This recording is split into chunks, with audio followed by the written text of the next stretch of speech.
Hello students, good evening. Welcome back to my channel DK English classes. Students, आज अपने channel पर फिर से मैं आप सभी के लिए लेकर के आया हूं एक बेहद ही इंपॉर्टेंट और यूजफुल टॉपिक जिसका नाम है use of this that these those. Students, grammar के अंतर्गत this that these those pronoun और एडजेक्टिव के अंतर्गत आते हैं, जिन्हें डेमोन्स्ट्रेटिव प्रोनाउन और डेमोन्स्ट्रेटिव एडजेक्टिव कहा जाता है। Student, this that these those का जो यूज है वो किसी वस्तु को, पास या दूर की वस्तु को एक्सप्रेस करने के लिए किया जाता है, उनको बताने के लिए किया जाता है, उनकी आइडेंटिटी देने के लिए किया जाता है। स्टूडेंट्स, आज हम डिटेल में इन वर्ड्स के बारे में स्टडी करेंगे कि किस तरीके से इनका यूज सिंगुलर में होता है, प्लूरल में होता है, पास में होता है, दूर में होता है। स्टूडेंट्स, ये जो टॉपिक होता है ये हमारे डेली लाइफ में और स्पोकन की जो स्पोकन इंग्लिश क्लासेस जो होती है या स्पोकन इंग्लिश जो लैंग्वेज है उसके लिए बेहद ही यूजफुल है। ये वर्ड्स हम अपने डेली रूटीन में इनको यूज कर सकते हैं। ग्रामर में भी इन वर्ड्स का काफी इंपॉर्टेंट रोल होता है। तो आइए स्टूडेंट्स डिटेल में स्टडी करते हैं use of this that these those. Students, this जो वर्ड होता है जिसको हिंदी में हम यह कहते हैं, दिस का मतलब होता है यह। It is used to point out a singular noun which is close to us. Students, इसका मतलब होता है कि ये जो दिस वर्ड है, इट इज यूज्ड, इस वर्ड का यूज किया जाता है टू पॉइंट आउट। स्टूडेंट्स, जो पॉइंट आउट है उसका मतलब होता है बताना, व्यक्त करना। To point out a singular noun. Students, यहाँ इंपॉर्टेंट है, दिस का यूज सिंगुलर नाउन के लिए किया जाता है, यानी एक वचन संज्ञा शब्द के लिए किया जाता है। अब उसमें भी एक कंडीशन है कि एक वचन संज्ञा शब्द किस रूप में होती है। Singular noun which is closed to us. Close to us का मतलब होता है जो हमारे नजदीक होती है, जो हमारे पास होती है। यानी कहने का मतलब है कि अगर एक वचन, एक वस्तु हमारे नजदीक है, हमारे आसपास के एरिया में है, जिसको देखकर हम उसे यह कह सके, उसमें दिस का यूज किया जाता है। फॉर एग्जाम्पल, यह एक पेड़ है, इसे इंग्लिश में कहेंगे this is a tree. It means कि जो पेड़ है वो आपकी रेंज पे है, आपके नजदीक के एरिया में है।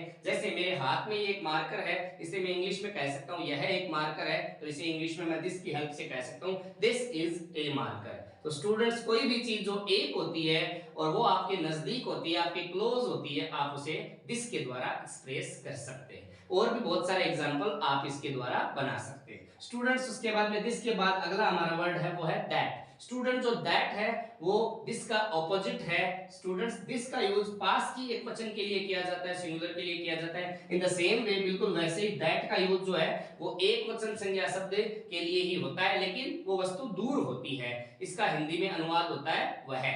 तो देखिए स्टूडेंट्स, डेफिनेशन है इसकी, it is also used to point out. इसका भी यूज बताने के लिए किया जाता है, a singular noun which is some distant away from us. Student, some distant away from us का मतलब हमसे थोड़ी दूर के एरिया में होता है, जो हमारे पास की रेंज में नहीं होता, दूर की रेंज में होता है, जिसको देख करके हम यह नहीं बोलते बल्कि वह बोलते हैं। तो उसके लिए स्टूडेंट दैट का यूज किया जाता है। बट कंडीशन है, इसमें भी एक ही वचन होना चाहिए, इसमें भी वस्तु एक ही होनी चाहिए। डिफरेंस दिस दैट में सिर्फ इतना है, दिस का यूज नजदीक के लिए किया जाता है, दैट का यूज दूर के लिए किया जाता है। दूर का मतलब ये भी नहीं है कि बहुत ज्यादा दूर हो, जिस चीज को आप अपने नॉलेज से वह कह दें उसके लिए दैट आता है, और जिस चीज को पास के लिए आप अपने नॉलेज से यह कह दें उसके लिए दिस का यूज किया जाता है। बनाने का पैटर्न एकदम सेम है। वह एक मंदिर है, दैट इज ए टेंपल। यह एक पेड़ है, दिस इज ए ट्री। यानी इज का यूज सेम टू सेम हुआ है, ए ट्री ए टेंपल। फर्क सिर्फ इतना है, यह के लिए दिस, वह के लिए दैट। इट मींस कि जो मंदिर है वो आपकी रेंज से थोड़ा दूर है, जिसको इशारा करके यदि आप बताओ तो वो बहुत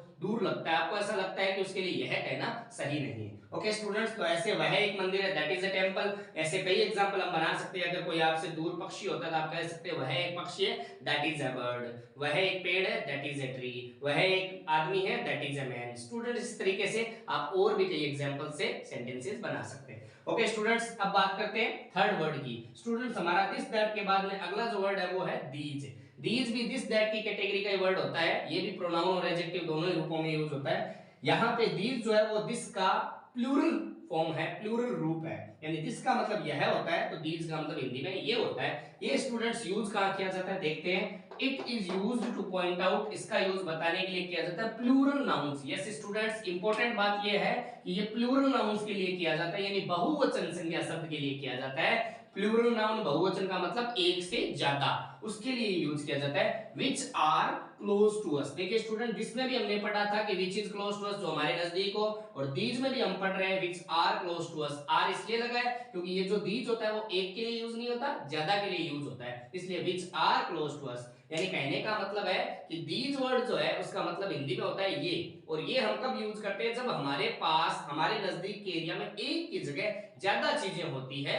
तब हम दीज का यूज करते हैं, और इसके साथ में दीज के बाद में इज की जगह आर आ जाता है, और जो यूज होने वाली नाउन है वो भी प्लूरल में उतरती है, प्लूरल में लिखी जाती है, यानी एस लगा के लिखी जाती है। जैसे ये कुछ पक्षी है, एग्जांपल है ये कुछ पक्षी है, इसका मतलब जो पक्षी है हमारे रेंज में, हमारे एरिया में या हमारे आसपास, वो एक नहीं है, मोर देन वन है, एक से ज्यादा है। तो ये कुछ पक्षी है, दीज आर सम बर्ड्स, कुछ को सम कहा जाता है इसलिए these are some birds. Students देखिए दीज के बाद में इज की जगह आर आया है, और कुछ पक्षी सम बर्ड्स, देखिए बर्ड अकेला नहीं आया, बर्ड्स आया है, तो दीज आर सम बर्ड्स का मतलब एक से ज्यादा पक्षी की बात होगी तो हम दीज लगाएंगे।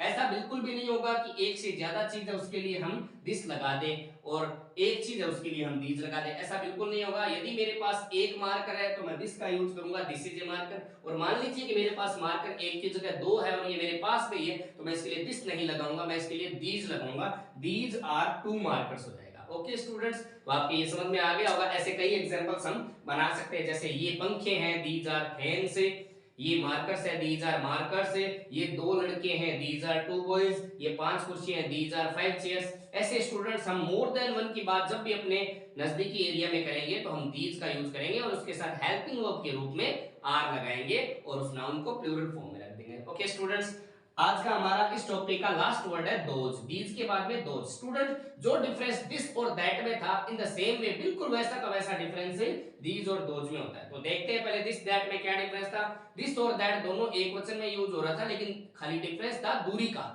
कि पास के लिए दिस, दूर के लिए दैट, एक वचन में। उसी तरीके से स्टूडेंट दीज और दोज में ये डिफरेंस होता है कि पास में बहुवचन की चीज होती है, यानी एक से ज्यादा चीज होती है, उसके लिए दीज आता है, और दूर में यानी सम डिस्टेंट अवे में अगर बहुवचन की चीज होती है, एक से ज्यादा होती है, तो हम दोज का यूज करेंगे। ओके स्टूडेंट्स, तो इसकी डेफिनेशन देखिए, इट इज आल्सो यूज्ड, यानी इसका भी यूज किया जाता है to point out plural nouns, यानी इसकी तरह दीज की तरह ये भी प्लूरल नाउन में यूज होता है, बट कंडीशन है कि इसमें which are close to us है, इसमें which are some distant away from us है, यानी एक से ज्यादा वस्तुएं जब हम यूज करते हैं लेकिन वो थोड़ी दूर पे होती है तो हम दोज का यूज करेंगे। ओके स्टूडेंट्स, फॉर एग्जांपल वे अनेक जानवर है, ये की जगह वे यूज हुआ है, तो वे को इंग्लिश में दोज कहा जाता है, दोज आर मेनी एनिमल्स। देखिए स्टूडेंट्स, वे है, वे को दोज कहते हैं, दीज में भी आर लगा था, दोज में भी आर लग गया।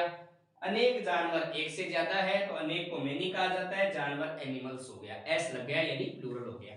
ओके स्टूडेंट्स, इस तरीके से हम दूर की बहुत सारी वस्तुओं को दोज के द्वारा बता सकते हैं, जैसे वे कुछ पक्षी है, दोज आर सम बर्ड्स हो गया, वे कुछ जानवर है तो दोज आर सम एनिमल्स हो गया, वे कुछ पेड़ है तो दोज आर सम बुक्स हो गया, वे कुछ लोग है तो दोज आर सम पीपल हो गया। तो स्टूडेंट्स, इस तरीके से आप दिस दैट दीज दोज पे बहुत सारे एग्जांपल्स बना सकते हैं। इनके एग्जाम्पल अपने तरीके से बना के आप मुझे कमेंट बॉक्स में भी लिख सकते हैं, और कोई इस टॉपिक से रिलेटेड कोई डाउट होता है तो मुझे आप कमेंट बॉक्स में कमेंट करके जरूर बताइएगा।